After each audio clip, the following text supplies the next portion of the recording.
Le chapitre suivant concerne la politique de prix.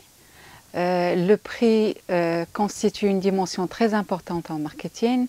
Tout d'abord parce qu'il a une dimension matérielle qui va venir influencer le budget du consommateur, et il y a toujours une dimension psychologique qui est associée au prix. Donc dans ce chapitre, nous allons essayer d'exposer les contraintes de la fixation du prix. Nous allons présenter la procédure ou les différentes étapes de la démarche de la fixation du prix, et nous allons voir les différentes méthodes qui sont utilisées par une entreprise pour fixer son prix de vente. Tout d'abord, avant de commencer, l'entreprise elle doit commencer par positionner son produit en termes de rapport qualité-prix. En général, elle a 9 possibilités. Par exemple, l'entreprise, elle peut fixer un prix élevé pour un produit de qualité élevée, et là on parle de stratégie de luxe. C'est le cas de tous les produits de luxe.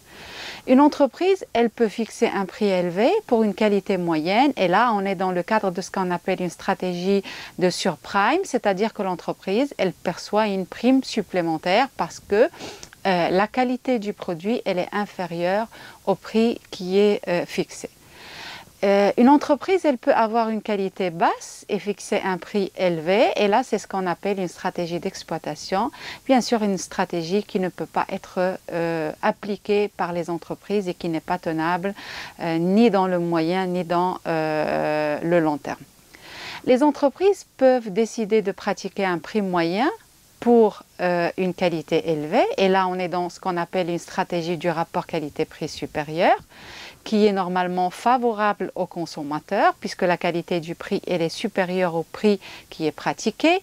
On a les situations dans lesquelles on peut avoir un prix moyen, une qualité moyenne, et c'est ce qu'on appelle la stratégie du milieu de gamme. La stratégie de la fausse économie, c'est quand l'entreprise elle va pratiquer un prix moyen pour une qualité qui est basse. Donc quand le prix pratiqué il est bas et la qualité est élevée, on parle de stratégie de cadeau. Bien sûr, on parle de stratégie de cadeau parce que là, l'entreprise, elle va l'utiliser dans certaines situations pour fidéliser les consommateurs, etc. Parce que financièrement, c'est une situation qui n'est pas tenable et qui n'est pas rentable pour l'entreprise, sauf si elle va la compenser avec d'autres produits qui vont être rentables. Quand la qualité moyenne et le prix est bas, on parle de stratégie de bon rapport qualité-prix. Bien sûr, là dans le cadre, si vous voulez, pour le consommateur, puisque le prix pratiqué il est inférieur au niveau de qualité. Et on parle de stratégie d'économie quand la qualité est basse et le prix est bas. En ce qui concerne les contraintes de la fixation de prix, l'entreprise n'est pas entièrement libre quand elle veut fixer son prix de vente.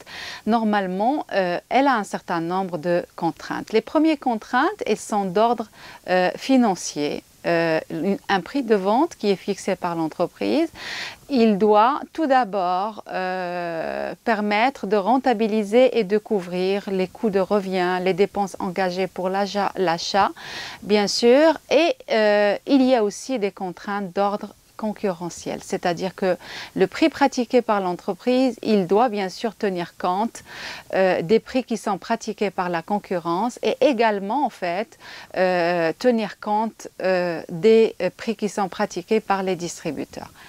Il y a également un troisième volet où là d'autres contraintes, c'est ce qu'on appelle les contraintes comportementales. C'est-à-dire que l'entreprise, quand elle veut fixer son prix de vente, elle est tenue, bien sûr, de tenir compte de l'élasticité, par exemple, du prix de la demande au prix, c'est-à-dire de la sensibilité du prix ou la sensibilité des consommateurs par rapport au prix, et de ce qu'on appelle le prix psychologique, etc.